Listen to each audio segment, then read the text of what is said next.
சாமியார் வருமா? இந்த ஊருக்கு விசேஷம்னா முன்னோர்கள் சத்து போனாரு, அவங்களுக்கு கயாலே மோக்ஷ் பத்தி பிண்டம் தர்ப்பணம் பண்ணணும். ஏங்க மோக்ஷ் இருக்காரு? இந்த ஊர்ல ஒரு அசுரன் முதல்ல இருக்கிறாங்களா, அந்த அசுரன் பேர் தான் கயாசுரன். இந்த ஊருக்கு முதல் பேர் மகத தேசம் கஞ்சனாபுரி. அந்த அசுரன்னா கும்பகரன் மாதிரி 5 கோசம் வைரம் 100 வருஷம் ஒரே கால் மேலே அந்த அசுரன் தாவா பண்ணாரு. தாவா பண்ணிக்கு அப்புறம் அந்த அசுரனுக்கு வர கிடைச்சுதா. அந்த அசுரன் வரல என்ன கேட்டாரு, நான் கண்ணில் யாருக்கே பார்க்கவும் அந்த ஆள் சத்து போனோம், சத்து போயிடுவானா, அவருடைய ஆத்மாவுக்கு நேரே ஸ்வர்க்கத்தாலே ஒரு இடம் வேணும். இந்த மாதிரி 100 வருஷம் தாவா பண்ணிக்கு அப்புறம் அந்த அசுரனுக்கு வர கிடைச்சுதானே ஒரு பிரச்சனை ஆகிப்போச்சு. ஏன்னா நம்ம எல்லாருக்க பிறந்த நாளுக்கு முன்னாடியே எல்லாருக்கும் தலைமையில வயசு குறிச்சி பிரம்மா நம்ம எல்லாருக்க பிறந்து கொடுத்துக்கிறாங்களா. அந்த அசுரன் பார்த்துருக்கிறாருன்னா அந்த காலில் யாருக்கு 100 வருஷம் 90 வருஷம் சின்ன பெருசு யாரோ அந்த அசுரனுக்கு கண்ணுக்கு நேரம் கடத்துக்கிறாங்களான்னா எல்லாரும் சத்து போயிருக்கிறாரு.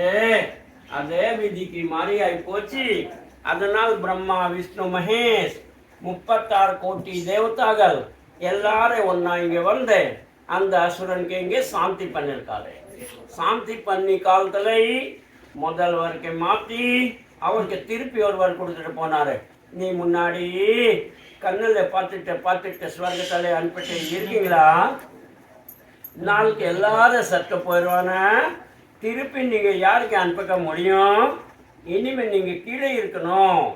யாருக்கு வம்சத்தல்ல குடும்பத்தல்ல யாரோ சத்து போயிடுவானா அவங்கெல்லாம் முன்னோர்களுக்கு நம்பி இங்கே வருவாரு. வந்துட்டு உங்களை மேலே உட்காரட்டை யாரோ கயால பித்ரு பூஜை பண்ணுவாங்களான்னா அவங்கள முன்னோர்களுக்கு நீங்கள் ஸ்வர்க்கத்தில் போகிறதுக்கு ஒரு வழி கொடுக்கணும். அதனால் கயா பிண்டம் மோக்ஷ் பிண்டம் அப்போ இருந்தே இந்த ஊர் காரியம் நடத்திட்டு இருக்காரு. இங்கே ராவ் காலம் எம் கண்டம் 4 நட்சத்திரம் எதுவுமே பார்க்கக்கூடாது. சூரிய உதயம் இருந்து சூரியாஸ்துக்கு முன்னாடி வரைக்கும் டெய்லி இந்த காரியம் இங்கே நடக்கும். அதுக்கு அப்புறம் இந்த ஊர்ல சீதா தசரத் சக்கரவர்த்திக்கு பிண்டம் பண்ணிருக்காரு. அந்த காலம் இருந்து இங்க பெண்களுக்கு அதிகாரம். மீதி ஒரு காசி ராமேஸ்வரம் பத்ரி இங்கேயோ போயிடலாம், லேடிஸ் பிண்டம் பண்ண முடியாது. கயா ஒரு இடம் தான்.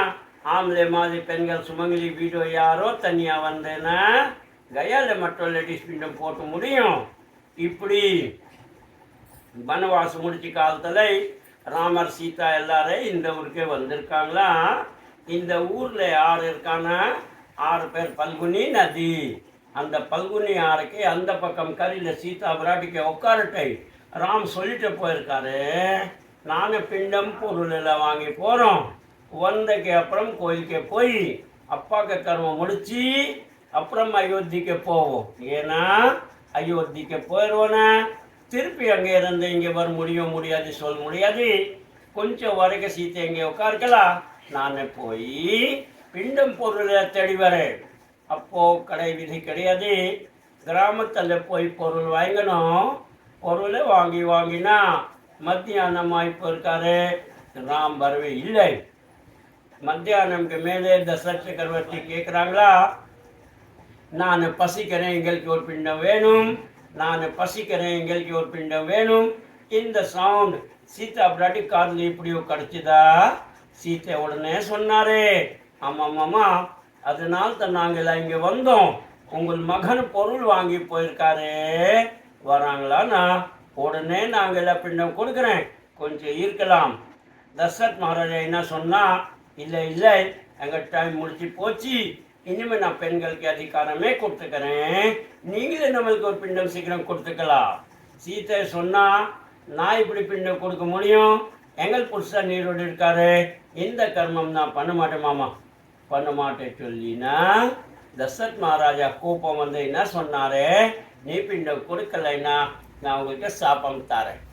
சீதாவோ கோப்பமே மாமா, புதுசை வந்தை 14 வருஷம் வனவாஸ் போயிட்டு இருக்கீங்களா, திருப்பி உங்களுக்கு நல்லா பத்தி சௌரி பத்தி எவ்வளோ கஷ்டப்பட்டு இங்கே வந்துக்கிறோம், மறுபடியும் சொல்லியிருக்கிறீங்களா சாப்பம் கொடுப்போம். இது என்ன அர்த்தம்? தசரத் மகாராஜா பொறுமையா சொன்னார். சீத்தை, எங்களுக்கு தெரியும் ராம் நாம் மரியாதா புருஷோத்தமம், எங்களுக்கு அவசியமே பிண்டம் கொடுப்பாரு. அந்த டைம் வரைக்கும் நான் இங்கே இருக்க மாட்டேன். நீ பிண்டம் கொடுப்பீங்களான்னா எங்களுக்கு மோட்ச வழிக்கு போக முடியும். நீ பிண்டம் கொடுக்கலைன்னா உடனே நான் நரகத்திலே போக போகிறோம். அதனால் உங்கள்கிட்ட திருப்பி பிரார்த்தனா பண்ணிக்கிறோம். ஹே சீத்தை, எங்களுக்கு ஒரு பிண்டம் தரலாமா? கொஞ்ச நேரம் யோசிச்சுட்டு சீதா பிராட்டி சொன்னாரே, எதுக்கு நீங்கள் நரகத்திலே போவீங்களா? சரி, கயாக்கு பெண்களுக்கு அதிகாரம் கொடுத்துக்கிறீங்களா? நாங்கள் உங்கள் சொல்லி மாதிரி பிண்டம் போட்டுறதுக்கு நாங்கள் ரெடி மாமா. ஆனால் பிண்டம் பொருளே கிடையாது, இப்படி பிண்டம் போடுவோம். தசரத் மகாராஜா சொன்னா, நீ கண்ணில் பாருங்க, உங்களுக்கு என்ன கிடைக்கிறாங்களா அதே ஒரு 2 பணிகளுக்கு சீக்கிரம் கொடுத்துக்கலாம். சீத்தை ஆத்தங்கரையில் எழுந்துட்டு 4 பக்கம் பார்த்துருக்காரு. ஒன்றுமே கிடைக்கலைனாக்க கீழே 2 மணல் எடுத்துட்டு 3 பிண்டை பிடிச்சி மாமனார் பேர் சொல்லி கொடுத்தார். அதே பிண்டை வாங்கி தசரத் மகாராஜா சீதா பிராட்டிக்கு ரொம்ப ஆசீர்வாதம் கொடுத்துட்டு போனாருன்னா கொஞ்ச நேரத்துக்கு அப்புறம் ராம் லட்சுமணன் பிண்டம் பொருள் எல்லாம் எடுத்துட்டு ஆத்தன்கரைக்கு நிற்கிறாங்களா, சொந்தமாக பேசுகிறாங்களா, இப்படி தாண்டி பிண்டம் பண்ணி இடத்துல போக முடியும். ஆற்றில் நிறைய தண்ணி போதா, அன் டைம் ஆகி போச்சு. சீத்தை ராமத்தை போய் சொன்னாரே, சாமி பொத்த அப்பா வந்தை, பெண்களுக்கு அதிகாரம் கொடுத்தாய், நம்ம கையில் பிண்டம் கேட்டாரு. நான் அவருக்கு மணல் பிண்டம் பண்ணியாச்சு, மறுபடியும் யாருக்கு பண்ண போறீங்களா? எதுக்குன்னா ஒரே நாளில் 2 வாட்டி பிண்டம் பண்ணக்கூடாது. சிஸ்டம் பிரகார் சீத்தை சொன்னா, ராம் கோபமாகி போயிருக்காரு.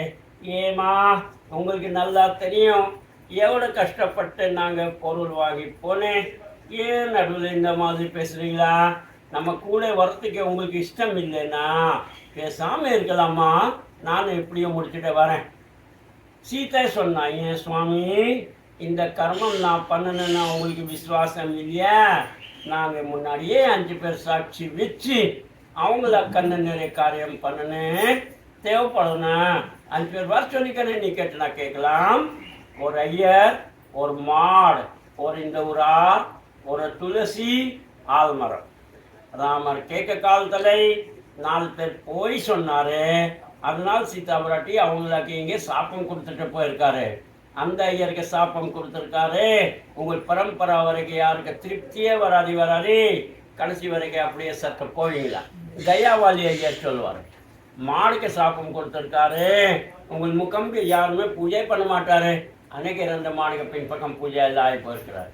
இந்த ஒரு பெரிய யார் பேர் பல்குனி நதி, சாப்பம் உங்கள் தண்ணியை போடுவா, நீ குப்தத்தை இருப்பீங்களா?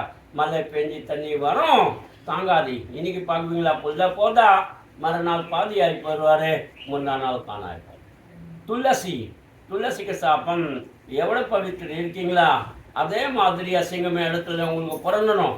அப்போ இருந்தே குப்பை மேலே காவாக்கு அக்கம் பக்கம் கலீச்சு இடத்துல துளசி செடி ரெடி ஆகி போயிடுவார். ஆல்மரம் முன்னூத்த சத்தியம் சொன்னார். சீதா பிராட்டி அவருக்கு ஆசீர்வாதம் கொடுத்துட்டு போனார். நீ எப்பவுமே பச்சை கலர் இருப்பீங்களா? அதுக்கு பேர் அக்ஷய் வட்டம். அந்த இடத்துல பித்ரு கர்மம் முடிச்சுக்கு அப்புறம் அந்த மரம்க்கு மதிப்பாக கொடுக்கறதுக்கு நாங்கள் எல்லாம் கேட்போம், நீங்களாம் வாயில் விட்டுட்டு போனோம். ஒரு காய், ஒரு பழமும், ஒரு இலை ஊருக்கு போய் அந்த பழம் காய் கடைசி வரைக்கும் சாப்பிடக்கூடாது. இங்கேருந்து ஆட்டோவில் ஏறி அங்கே வரணும், உட்காரணும், 32 பின்ன உருட்டுக்கணும்.